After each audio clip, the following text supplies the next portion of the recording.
So today a little bit different kind of class with slideshow. We are becoming more modern. But of course it's usual to do it like this because how can I talk about the Hindu deities if you don't see them somehow? So we'll be showing lots of paintings of these deities, and this way it will help to visualize everything. Obviously it's not the idea to convert anybody to Hinduism. This is really not possible in Hinduism. Hinduism is Sanatan Dharma. It is original, but it also is universal and eternal. So the essence of it may always remain the same, but the form of it always changes. And in this way in Hinduism there are 300 million different deities, approximately. Nobody really counted them, but this is what scientists have calculated. So if you know that there is only 1 billion Hindus, that means there's like 3 Hindus for every deity. So everybody can make his own story in Hinduism. This is really how it works. And if you come to a Hindu and you talk about Jesus and you say, oh wow, fantastic, and he'll put a picture next to whatever is already there. If he really liked your story, then he'll feel inspired. So this is how Hinduism works. It doesn't get stuck in the form. It doesn't get stuck in a particular religion. No? It is not a religion. It is just a name for something which is spiritual, but which has many, many, many forms. And so we'll just be talking a little bit about these forms, not about 300 million forms, of course. We'll try to stick to the main deities that are there to give you an idea. And there are many reasons why this is interesting.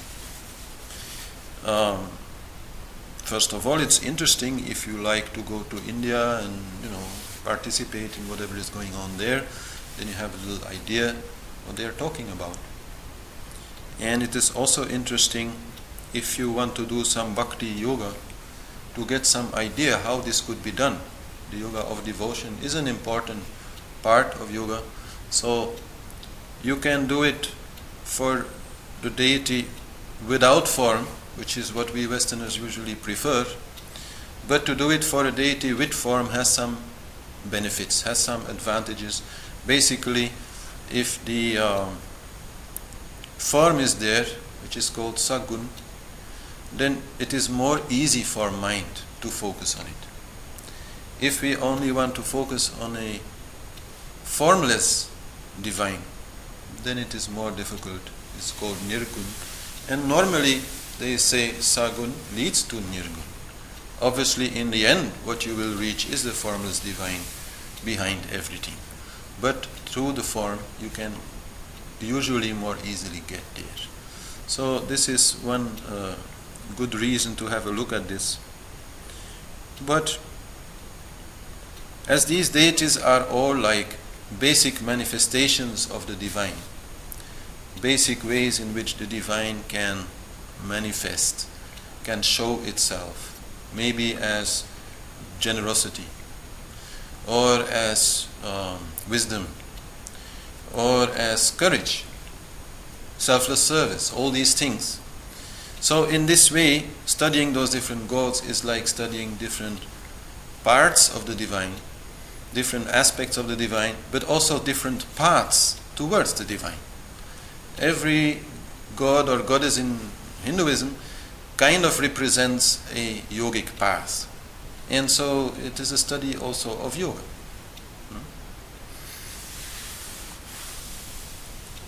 And many of these things actually also become a little more clear on a subconscious level by going through these images, by going through these stories, by going through the lives of those deities as they are described.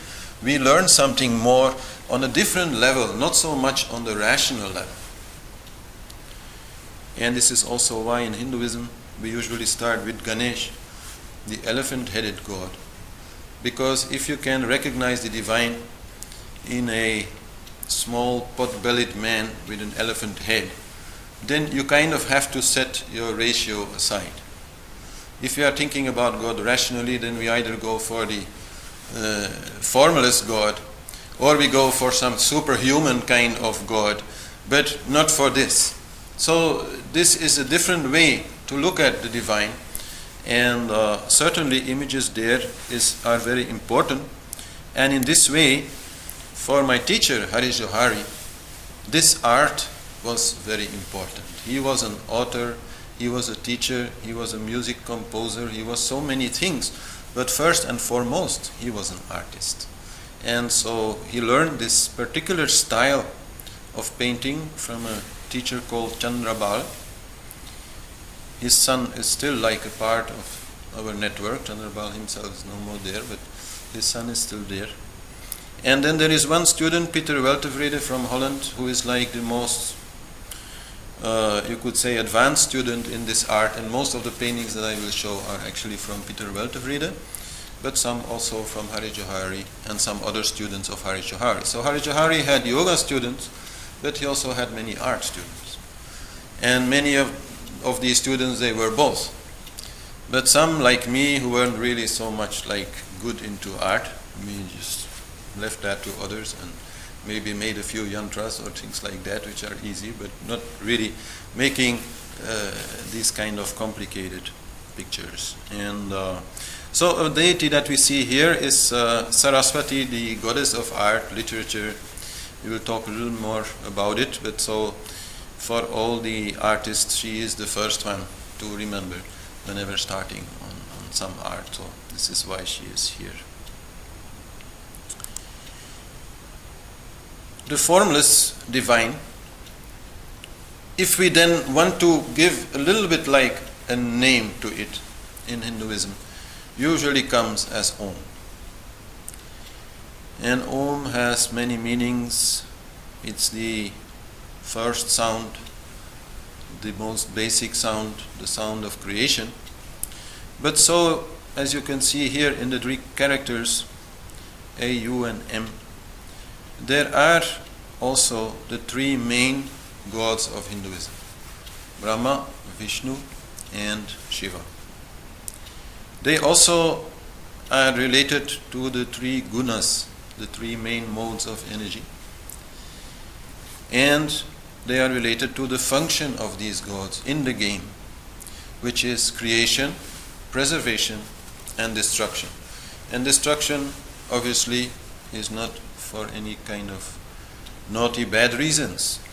It is the destruction of the ego first of all, which is Shiva's domain. While Vishnu rather likes to preserve the world and preserve even the ego, we will talk a little more about that, so that the game may go on. And Brahma, well, he just started the game. For the rest, he's more like an old man, no longer so much involved with it. In that way, the main gods are, for Hindus, usually Vishnu and Shiva. Brahma, you will not find so many temples, for example, dedicated to Brahma. He more or less already did his job. There's not so much interest anymore to work with him. But anyhow, he is there. So this is also a little bit the structure that I will use today to group all the deities that we will talk about into a certain logical pattern. But so first, definitely there is Om, and meditation on Om is very, very basic, very, very powerful, and in a way goes together with meditation on this Sri Yantra, this geometrical form, which also represents the same power of creation, the energy of the universe. So we will talk a little more about yantras also, but so for people who do not so much like to visualize deities, to visualize their energy as yantras, as geometrical form, is definitely also a very powerful tool especially in Tantra Yoga. We talked about it last week. So we start with creation, and there, as I said, there is Brahma. There's not so much else to be said about it. I mean, he had so many sons, he had so many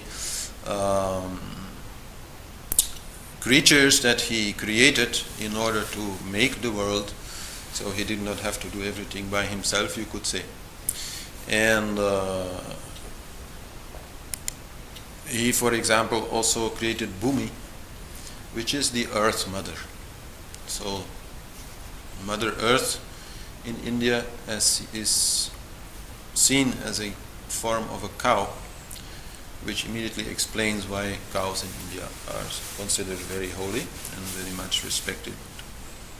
So this is just one example how he created the world. He created different beings who then in turn themselves became something, like Earth Mother became the earth and takes good care of everybody living there. To do all this creative work, Brahma also needs some kind of energy. He needs some kind of inspiration, and that is Saraswati. So Saraswati is the consort of Brahma, the wife of Brahma, you could say. And she is very much worshipped still today in India by everybody who is into art, literature, music and all that. Always Saraswati will be worshipped. And so she brings creativity, creative intuition, and is very, very important in many ways, also in yoga. We can meditate also on her through a yantra form. That is also possible. Here actually what you see in the middle, this kind of square image, that is the yantra. While around it the artist has made some kind of mandala, a circular form, with some symbols that relate to Saraswati, like the veena, the musical instrument, or the animals associated with Saraswati, the swan, the peacock, the parrot. So this is another way to work with it. All the information there actually draws the attention of mind and draws it to the center. And in the center of the center, in the center of the yantra, you find the bindu, the point, which is really the object of the meditation. So this is a kind of science which allows you to really focus visually on a point, first outside of you, using a painting, an image, and then later inside also, when you have learned to really visualize this yantra and can meditate upon it. Usually such meditation then is accompanied by the mantra. One half of the brain, which is more to do with sound, will use the mantra. The other half, which is more visual, will use the yantra. This way the brain is completely focused. And as I said, Saraswati is really very important in yoga also as the Sushumna Nadi. So in yoga we have three main energy channels in the spine, and the middle channel is Sushumna. So the Sushumna Nadi or Saraswati Nadi, this is the same, is where the energy becomes neutral, neither solar nor lunar. So here we also see two other deities. The more reddish looking one is the solar current, the Yamuna river, which is also a deity. And the more bluish one on the crocodile is the Ganga river, which is the lunar energy current. So, and there is a point in ourselves where these three come together, and that is here in the third eye. And this Triveni means three rivers coming together in one point, also exists in India, in the holy city of Allahabad, where two rivers come together, Yamuna and Ganga. But a third river also is supposed to be there, but it's a little bit like a mystery, nobody can see it. It is maybe an underground river or some other kind of more spiritual river, you could say, which comes there. And even there some historians will say that there used to be a river there, a third river. But that because of climate changes and things like that, this river disappeared. There are many theories about it, but anyhow, that does not matter so much. The relationship to Allahabad is important because of the Kumbh Mela.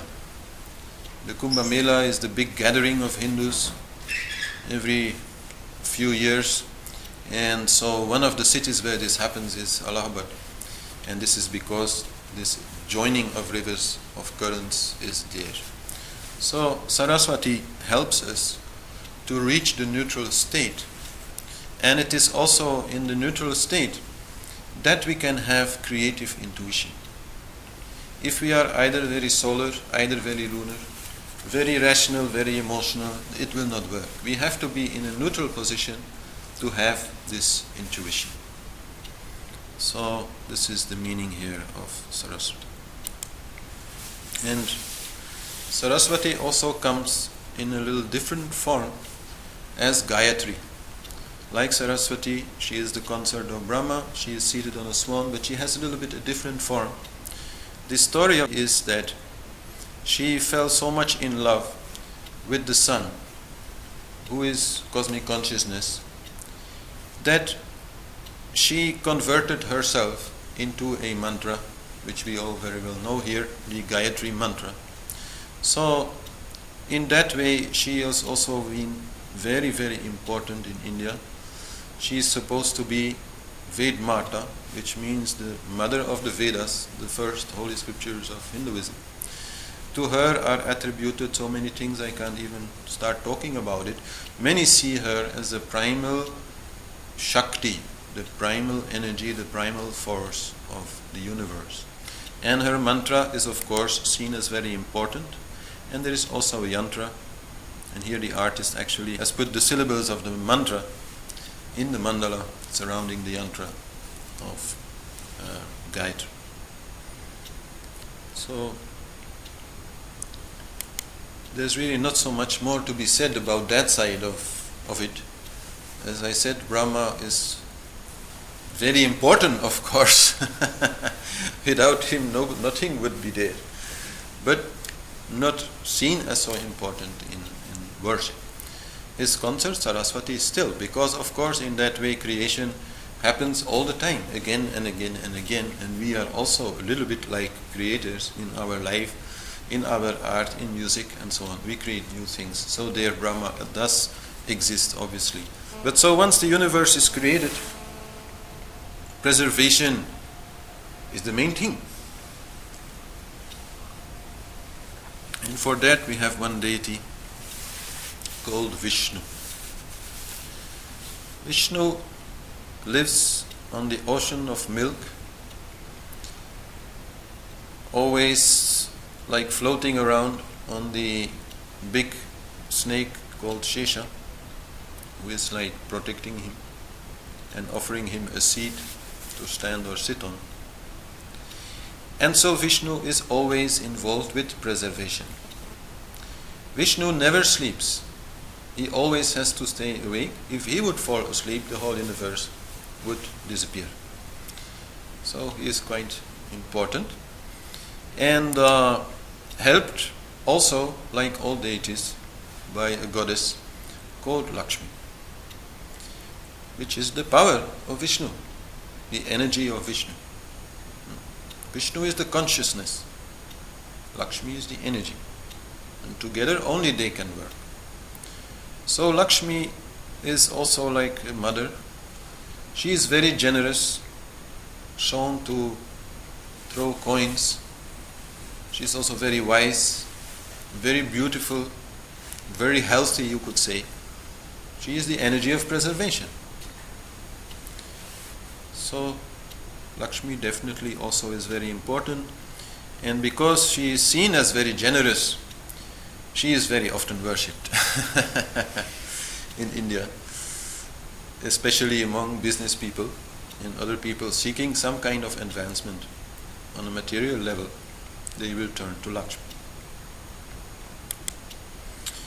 And Vishnu and Lakshmi, of course, they are there always together. And since Vishnu can never sleep, the guy really never gets any kind of, rest.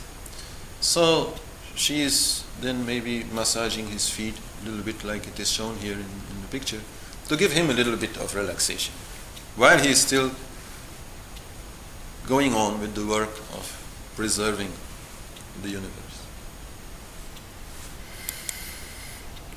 Vishnu is important in yoga in so many different ways. His yogic path is the path of bringing out the divine. The path of Shiva is the path of going in and finding the divine. The path of Vishnu is the path of coming out and bringing out the divine with you, and in this way helping in preservation. And particularly also in second chakra, for example, I just put one example there, he is very vital to bring balance. Second chakra is the chakra of enjoyment, the chakra of Leela, the chakra of the game. But so you need Vishnu to kind of become more balanced in that. It's all right to have ice cream, but you need to stop at some point. So this is what Vishnu teaches you. Vishnu brings Dharma on that level, and that is just one example. And there is also a Shakti there. Every chakra actually has a doorkeeper who is a Shakti, a lady, Lakini, Dakini, and many other of those who also help you to move forward, to move onward, to remove the blockages that are there in the chakras. So, and then a particular quality of Vishnu is that many incarnations are there. Many times he takes another form on earth to help, and there are many differences of opinion about that actually. Many texts, they actually talk about 10 main incarnations of Vishnu, but some other texts will name like 34, or some will have even different numbers. So this is a little bit difficult. I will mostly talk about 9 incarnations, because the 10th is yet to come. The 10th is called Kalki and has not yet come. So I can only talk about what is seen as the 9 main incarnations. Like here you see one incarnation, which is Krishna. No? He's a very well known incarnation of Vishnu. But a much older version of Vishnu is Matsya. Matsya is the fish incarnation, and it belongs to a myth of Hinduism, which we also have in Christianity, Jewish culture, and so on. It is the story about the big flooding of the earth. The earth is going to be flooded, and one man gets a message that this will happen and builds a big boat and puts animals and plants and things on this boat to preserve them, and then after a while he is saved by coming on a mountain. When the waters go down, first of all, some mountains are coming out, so there he can land. So what you see here is the same thing, not with Noah, but a different name is there, but it is the same kind of story. And actually what Matsya here has been doing is to guide the boat to the mountain and save him, and even drag it, I think, as far as I remember. I don't remember exactly what the story was. Another important form of Vishnu is Kurma, the turtle avatar, the turtle incarnation. And this belongs to another story, the story of the churning of the ocean. Actually, at some point in the ocean of milk, this is not the ocean that covered the earth when Matsya was there, it's a different ocean, it's the ocean of milk, you could say of the divine nectar, the primal energy from which the whole universe came.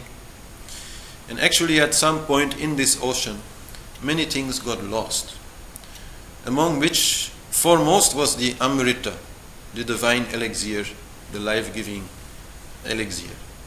So this was a big problem, because without this elixir everybody would die.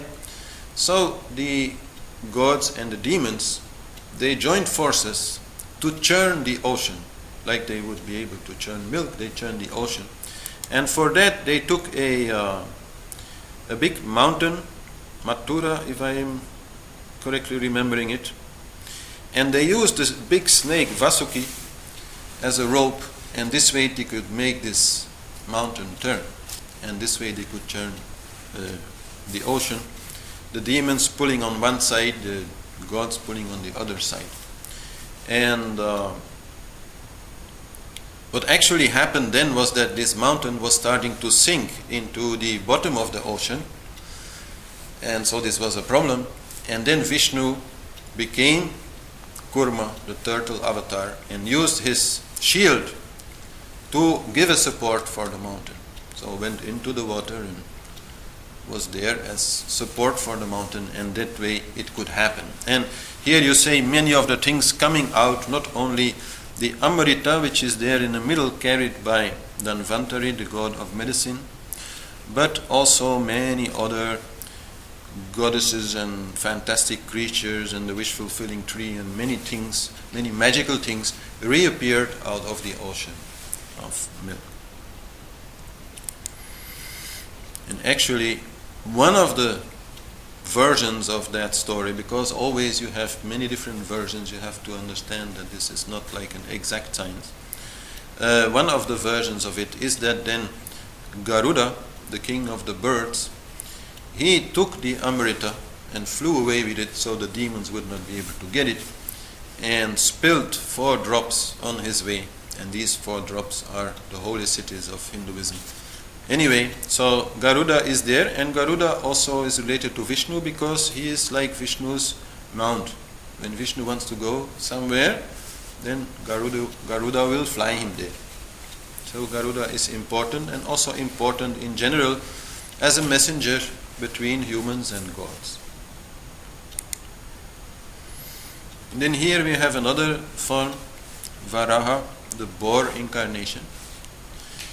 This is another story where the earth gets lost, where the Vedas get lost and are saved by Vishnu in the form of Varaha. And yet another one is Narasingha, the lion incarnation. This one actually you will find more in India than the ones we have seen before. This is a particular story of a demon who had a boon that he could not be killed neither by man, neither by God, neither by an animal, neither in the day, neither in the night, neither inside nor outside. And so anyhow in the story, there is a moment where this demon is very much abusing a young devotee of Vishnu, stopping him from worshipping Vishnu.